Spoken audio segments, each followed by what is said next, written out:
पहले कहाँ से जुड़े थे? हम जुड़े साहब धन सतगुरु तेरा ही आसरा। तेरा ही आसरा कितने साल हो गए? सतगुरु सकाल बोलकर सब सबकी राम ये बच्चों से। कितने साल हो गए?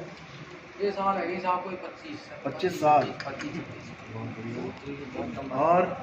और कौन? नीचे फिर हम जुड़ गए साहब रामपाल जी महाराज जी। अच्छा, रामपाल जी से भी जुड़े। कितने साल हो गए वहाँ पे? 6-7 साल है। 6-7 साल हो गए। और कौन है? प्रथम बार आए जो? आप कहाँ से? नीम का थाना जी सर। पहले कहाँ से जुड़े थे? राधा स्वामी। राधा स्वामी। कितने साल? 25 साल से। 25 साल जी सर। उसके बाद यहीं आए? आपके शरण में आए। ज्ञान समझ में आ रहा है? हाँ। आप कहाँ से? चौमू से भाई हैं हम दोनों। अच्छा, आप भी राधा स्वामी से? हाँ हाँ। अच्छा, कितना साल? मेरे को तो लगभग 7-8 महीने हुए। अच्छा, 7-8 महीने हुए हाँ राधा स्वामी से जुड़े? हाँ राधा स्वामी। अच्छा, अभी ताजे जुड़े वहाँ पे? हाँ आपके शरण में आ गए। और कौन? आप कहाँ से जुड़े थे? चौमू से राधा स्वामी से। राधा स्वामी। कितने साल से? 2-3 साल से। चलो, जल्दी समझ में आ गया। और आगे? राधा स्वामी। पूरी राधा स्वामी पार्टी चमू वाली है। बहुत बढ़िया। हम 5 साथ हैं। अच्छा, और कौन? कहाँ से जुड़े थे? काला डेरा से। काला डेरा? डेरे का नाम ही काला रखा हुआ है। गांव का नाम है सर। अच्छा, गांव का नाम है। मैंने कहा डेरे का नाम है काला डेरा।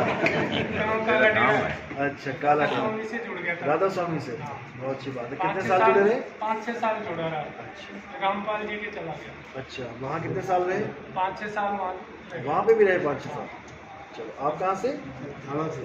अच्छा, कहाँ से जुड़े थे? नाथ घराने से। बहुत बढ़िया, बहुत बढ़िया। और कितने साल से थे नाथ घराने में? 10 साल से। अच्छा, और कौन? कहाँ से थे? रामपाल जी से। 11 से। बहुत बढ़िया। और कहाँ से? कितने साल हो गए? 2 साल से। बहुत अच्छा। और कौन? कहाँ से? रामपाल जी से। आप? 26 फरवरी से अभी रामपाल जी से। 26 फरवरी से। बड़ी जल्दी समझ में आए। बहुत जल्दी इसलिए ये काल भगवान की जंग है। बहुत मुश्किल है इसको समझना। अब समझ में आ रही है हर बात? और समझ में आ रही है। बहुत बढ़िया। और कौन? कहाँ से जुड़े थे? हैं? दादू दयाल जी नरेना से। दयाल जी। बहुत बढ़िया, बहुत बढ़िया। सारे चेले इकट्ठे हो रहे हैं। बहुत बढ़िया। और कौन? आप पहले कहीं जुड़े थे? कभी मूर्ति पूजा की? भगवान को पूछते थे कि सारा काम निपटा के आए थे यहाँ पे? भगवान की पूजा करते थे? कैसे करते थे? मूर्ति पूजा? अच्छा, किसकी करते थे? बहुत अच्छी बात। और अगर नाराज हो गए वो छोड़ दी कि नहीं? पूजा छुड़वा देते हैं हम यहाँ पे। फिर नाराज हो गए तो क्या करोगे? केदारनाथ जाके मनाओगे? नहीं नाराज होते वो। जिन लोगों ने भ्रम पैदा कर रखा है कि वो नाराज होते हैं या खुश होते हैं, वो अपना काम करते हैं।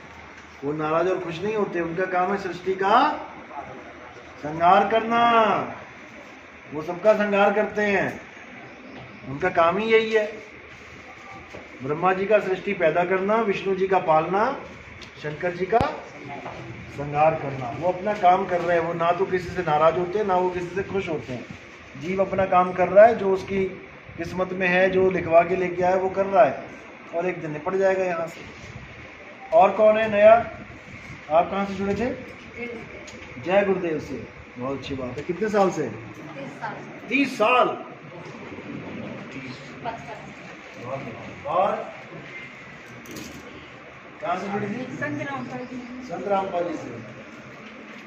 अगर पता लग गया ना उनको, ये छोड़ के चली गई मेरी चीज। और कौन? कितने साल? कहाँ से? रामपाल जी से। कितने साल हो गए? 6 साल हो गए। और कौन? ये मैं क्यों पूछ रहा हूँ? क्योंकि ये कबीर साहब का वचन है। कहते हैं 12 पंथ काल फुरमाना, भूले जीव न जाए ठिकाना। 13वें पंथ हम ही चले आए, सब पंथ मेट के एक पंथ चलाए। तो ये जो पंथ अब चल रहा है, ये सबको एक करने का पंथ है। कोई गलती से भी ये ना सोचे कि ये एक नया आया बाबा और इसने अपना नया पंथ चला दिया।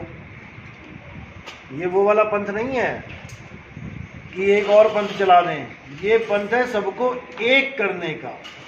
इस संसार में जितने भी संत महात्मा आज तक आए, क्या वो एक कर पाए? नहीं कर पाए। सबने अपना एक अलग पंथ चला लिया। दादू जी वाले दादूपंथी हो गए, नानक जी वाले नानकपंथी हो गए, गरीबदास जी वाले गरीबदास पंथी हो गए, सारे अलग अलग पंथी हो गए, जबकि वो सब एक करने के लिए आए थे। तो उनके आने का फायदा क्या हुआ जब सारे अलग अलग ही हो गए? अब ना धर्मदास वाले गरीबदास जी वालों को पूछ रहे हैं, ना गरीबदास जी वाले नानक साहब वाले, जबकि सबका गुरु एक है। सब संतों का गुरु एक है। पता है ना कौन है वो? तो अब जो पंथ है ये यथार्थ 13वां पंथ है। इसमें अलग पंथ चलाने का कोई मतलब ही नहीं है। इसमें वो गुप्त ज्ञान जो छुपा हुआ है उसको कोड के साथ खोलना, हर ताले को खोलना, और सब जितने भी भगत हैं सबको एक झंडे के नीचे लाने का ये पंथ है। और वो झंडा कौन सा है? सतनाम का झंडा है। ये सतनाम का झंडा है। सब संतों ने सतनाम की महिमा गाई है, लेकिन सतनाम को उनके भगत ही जान नहीं पा रहे हैं। क्या बाबा नानक ने नहीं बोला सतनाम वाहेगुरु? क्या गरीबदास जी ने नहीं बोला सतनाम? क्या धर्मदास जी ने नहीं बोला कि जय सतनाम? सबने बोला, लेकिन कोई सतनाम को समझ ही नहीं पाया कि सतनाम है किस भला का नाम। तो साहिब समझा रहे हैं, सत्य नाम है सार और बूझो संत विवेक करी। जपो कहाँ लिखा? सतनाम है सार, बूझो। इसको बूझना है। बूझना यानी जैसे पहेली बूझते हैं, यानी निर्णय करना है उसका। सत्य नाम है सार, बूझो संत विवेक करी, उतरो भवजल पार। सतगुरु का उपदेश यही। अगर तुमने सतनाम को बूझ लिया, यानी तुम समझ गए कि सतनाम क्या है, तो समझो तुम्हारा बेड़ा पार हो गया। अब कोई कहे आगे सार नाम लेने के लिए फॉर्म भरो, आगे सार शब्द लेने के लिए फॉर्म भरो, फॉर्म ही भराता रह जाएगा तुम्हारा। वो तुम्हारे जीवन में फॉर्म ही भरने के लिए आया था, कुछ प्राप्ति के लिए नहीं आया। सत्य नाम है सार, इसको बूझो। कैसे बूझोगे? जब तुम्हें तुम्हारे जीवन में भेदी गुरु आएगा और वो तुम्हारे विवेक को जागृत करेगा, यानी तुम्हें हिंट देगा। जैसे कोई पहेली पूछे खतरनाक सी, हम क्या कहते हैं? भाई थोड़ा तो हिंट देना यार, ये तो पल्ले ही नहीं पड़ रही, थोड़ा तो हिंट देना। थोड़ा थोड़ा थोड़ा करते करते वहीं पहुंच जाओगे ठिकाने पे। तो हमारा क्या काम है? हमारा काम है थोड़ा थोड़ा हिंट देना। जो हमारे सत्संग हैं वो आपको कोई अलग चीज नहीं दे रहे कि आपको कुछ अलग चीज मिलने वाली है। जो चीज आपके पास ऑलरेडी है उसका हिंट दिया जा रहा है तुम्हें कि तुम उसको पहचानो जो तुम्हारे पास है। मोको कहाँ ढूंढे रे बंदे, मैं तो तेरे पास में। अब जो मेरे पास है ये चीज, वो मुझे और कौन दे सकता है? कोई नहीं दे सकता तुम्हें। वो जो तुम्हारे पास है, जो तुम्हारी निजी वस्तु है, निज वस्तु, उसका हिंट दे सकता है केवल। तुम्हारी सूरत को वहां तक पहुंचाने में मदद कर सकता है। तो कह रहे 3 गुणों की भक्ति में भूल पड़ा संसार, और कहे कबीर निज नाम बिन। देखो कैसे रटी पड़ी है वाणी। और किसके नाम जपते थे? निज नाम का क्या मतलब होता है? निज नाम यानी खुद का नाम, निज वस्तु यानी मेरी वस्तु, निजी मकान यानी मेरा निजी मकान, निजी वाहन यानी मेरा निजी वाहन। इसमें किसी और का तो मतलब ही नहीं है। तो तुम्हें ये बाणी सुना सुना के निज नाम करते करते पता नहीं किस किस के नाम जपवा दिए, ओम कलियम हरियम शरियम करते रहे और निज नाम को जान नहीं पाए। निज नाम का मतलब है मेरा अपना नाम, जिसको नानक साहब कहते कहे नानक ये तेरी वडियाई, कोई नाव न जाने मेरा। मुझे ऐसे तमाम गुरु मिल गए जिन्होंने भगवानों के नाम रटा रटा के मेरा जीवन बर्बाद कर दिया। लेकिन कहे नानक ये तेरी वड्याई, ये तेरी वड्याई है, तेरी महानता है, जिसने मुझे मेरा निज नाम दे दिया। बिना निज नाम के तुम्हारा कल्याण नहीं हो सकता, तो इस निज नाम को जानना है। तो साहिब कह रहे हैं सतगुरु सोई सतनाम बतावे, और बाकी गुरु कोई काम ना आवे। जो गुरु सतनाम को बता दे वो तुम्हारे भरम तोड़ सकता है, और जो तुम्हें सतनाम जपावे वो किसी काम का गुरु नहीं। सतनाम जपने की चीज ही नहीं है, सतनाम समझने की, बूझने की चीज है। सतनाम ही आदि नाम है, ओम सोहम सतनाम नहीं है। आदि नाम हम भाग सुनाया, और मूर्ख जीव समझ नहीं पाया, क्योंकि आदि नाम जपने की चीज ही नहीं है, आदि नाम समझने की चीज है। और जो नहीं समझ पाएगा वो वापस इसी दुनिया में आ जाएगा, माँ के गर्भ में। तो इसको अच्छी तरह समझना है, इसके बिना किसी का कल्याण होने वाला नहीं है, चाहे किसी पंथ में चला जाए वो। मेन तो 6 ही पंथ चल रहे हैं इस दुनिया में, धर्म कह लो, पंथ कह लो, बड़े पंथ हैं जो हिंदू, मुस्लिम, सिख, ईसाई, बौद्ध और जैन, बस यही हैं। और ये भी केवल कहने को धर्म है, ये कोई धर्म नहीं है। धर्म तो सनातन है। सनातन यानी जिसका आदि और अंत ना हो। सनातन कौन है? आत्मा ही सत्य सनातन है।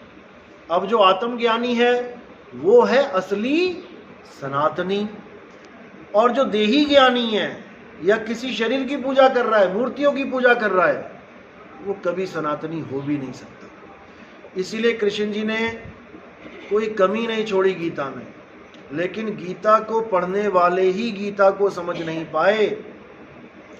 उसमें बिल्कुल साफ बोला है, हे अर्जुन, इस दुनिया में 2 प्रकार के तत्व हैं। जैसे मैं कहूं कि भैया ये 2 बोतलें पड़ी हैं, एक में विष, एक में अमृत। अब अगर तुम विष को पियोगे तो मरोगे कि नहीं मरोगे? मरोगे। और अगर अमृत को पी लोगे तो कभी मर ही नहीं सकते। 2 ही चीजें हैं, या असत या सत्य। कई लोग कहते हैं इस दुनिया में कुछ असत नहीं है, जो है प्रभु है। कहते हैं सृष्टि कर्ता और सृष्टि ये दोनों प्रभु ही हैं, एक ही रूप है, यानी प्रभु के अलावा कुछ है ही नहीं। उन मूर्खों को मैं ये कहना चाहता हूं, गीता दोबारा से पढ़ो, उसमें लिखा है जो मेरी माया को, त्रिगुणी माया को नहीं लांघ पाते वो कहां जाते हैं? वो नरकों में जाते हैं, वो गर्भों में जाते हैं।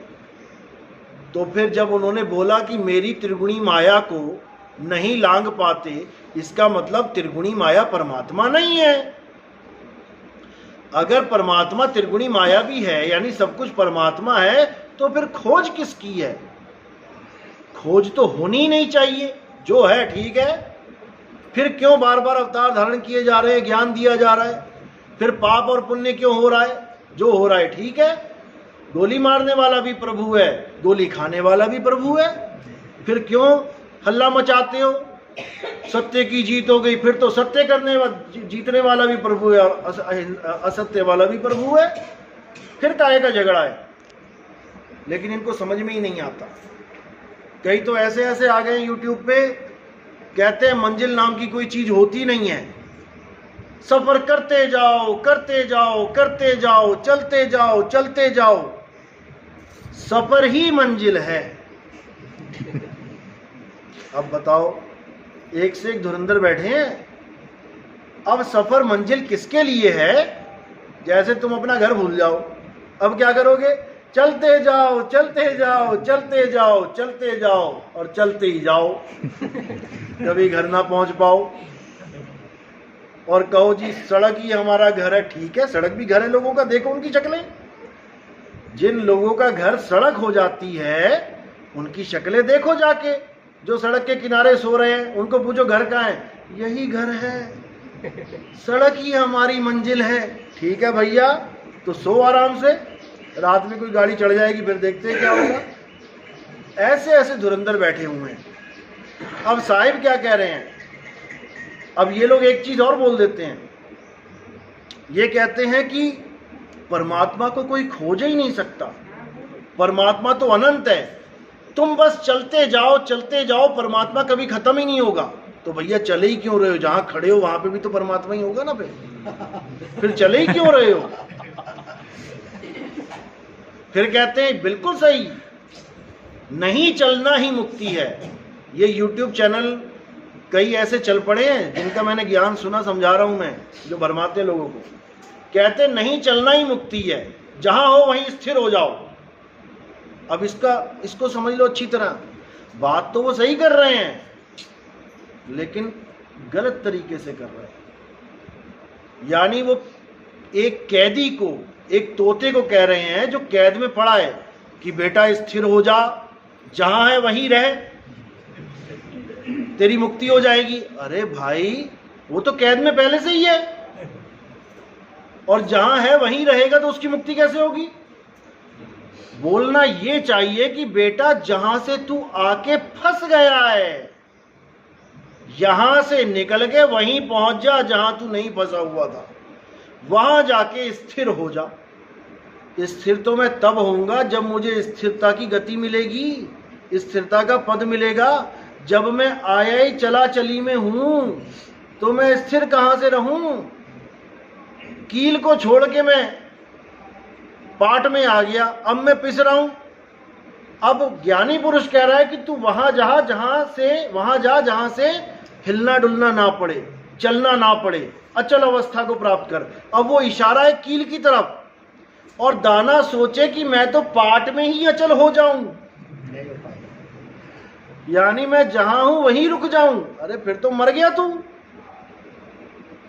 जहां पर तू पहले था वहां से गिरा कुएं में, अब क्या करना है? जहां तू पहले था वहां पहुंचना है, और वहां पहुंच के फिर कहीं जाना आना नहीं है। वो तेरा निज घर है, वो तेरा निज रूप है जहां से तू बिछड़ा था। अब तू वो गलती नहीं करना, बस इतना सा ज्ञान है। इसको समझने में मैं तो हैरान हूं, जिनको विवेकी पुरुष करते थे वही फंसे पड़े हैं, ऐसा बुरा हाल है। तो ये तभी होता है जब आप सत्संग को ध्यान से नहीं सुनते हो। इसलिए साहिब ने बोला आदि नाम भाग सुनाया और मूर्ख जीव समझ नहीं पाया। आपने समझना है, कुत्ते का ध्यान शीशे में है, यानी कुत्ते का ध्यान माया में है। अब माया से पार कौन होगा? जो अपने ही ध्यान को अपने में लगा लेगा। उसके पहले तुम्हें क्या जानना पड़ेगा कि तुम हो कहां, तुम इस काया में हो कहां? आंख में हो, कान में हो, नाक में हो, कहां पे हो? कोई कहता जी हम जहां हैं वहीं रुक जाएंगे, रुक के दिखाना। आज तुम इस काया में हो, अपने आप को रुका हुआ मान रहे हो, इस काया से निकलना मत, रुक के दिखा देना, तुम्हारी हालत खराब हो जाएगी। जो सोच रहे हैं कि मैं जहां हूं वहीं रुक जाऊंगा, ऐसे नहीं रुक जाओगे। तुम्हें तो निकलना पड़ेगा शरीर से, नहीं तो दिखा दो कौन नहीं निकला। तुम्हें अपना निज स्वरूप प्राप्त करना है कि मेरी वो अवस्था कहां थी जब मैं इस काया में नहीं था, वो जगह ढूंढनी है, और वहां पर केवल विहंगम चाल से पहुंचा जा सकता है। कोई ऐसा नहीं कर सकता कि मैं नाभि से आया, श्वासों में आया, कंठ में आया, ये नहीं है विहंगम चाल।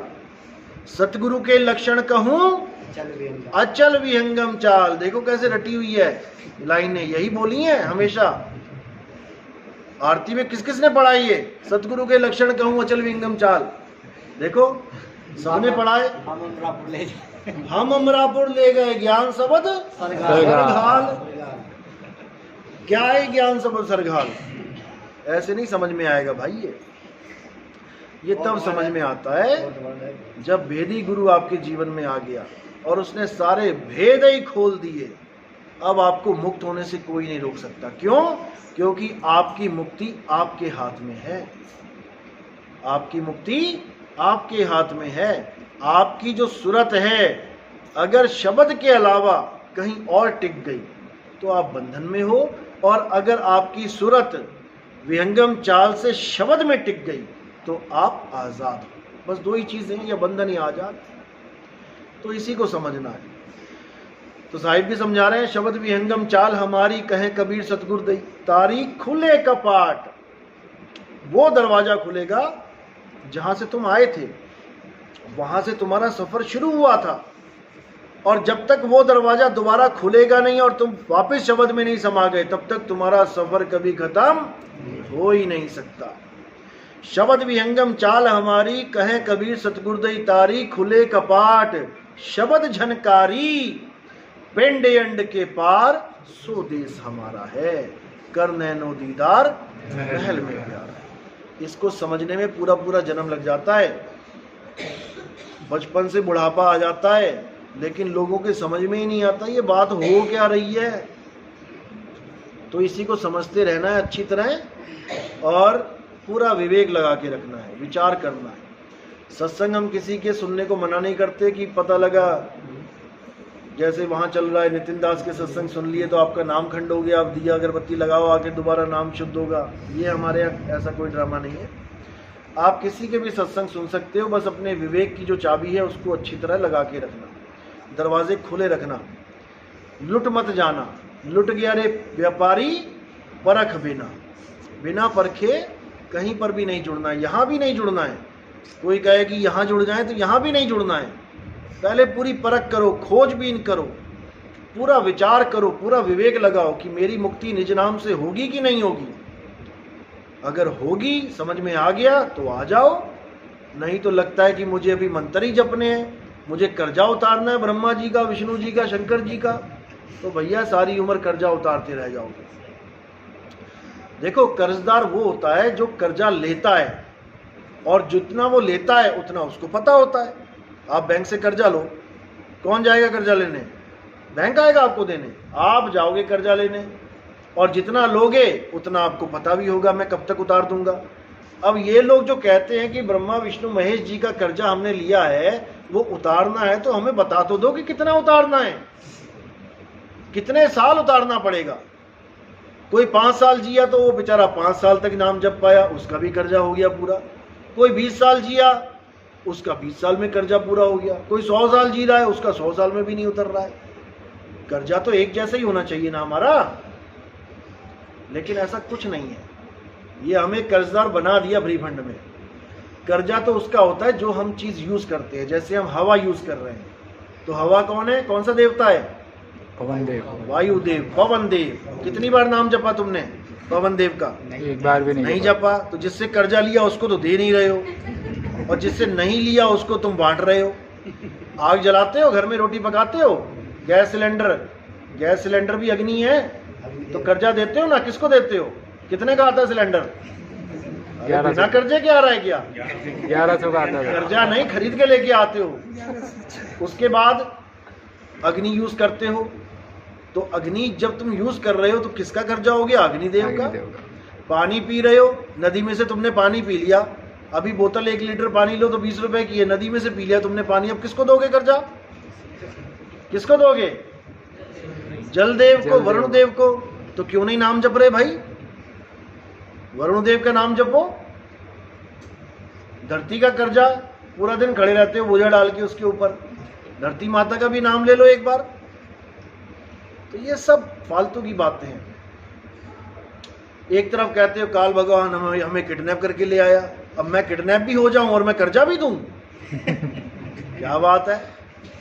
मतलब पहले हमें पकड़ के लाओ, फिर हमें कहो कि कर्जा भी दे, इसका रूम रेंट दे। और मैं थोड़ी नहीं आया भाई, तू लेके आया, तू बना, तू दे। ये सब फालतू की बातें हैं। किसी को कोई कर्जा वर्जा नहीं देना है। बिना पेमेंट किए आप कुछ प्राप्त ही नहीं कर पा रहे हो इस संसार में। आपको कुछ ना कुछ पेमेंट करनी ही पड़ रही है।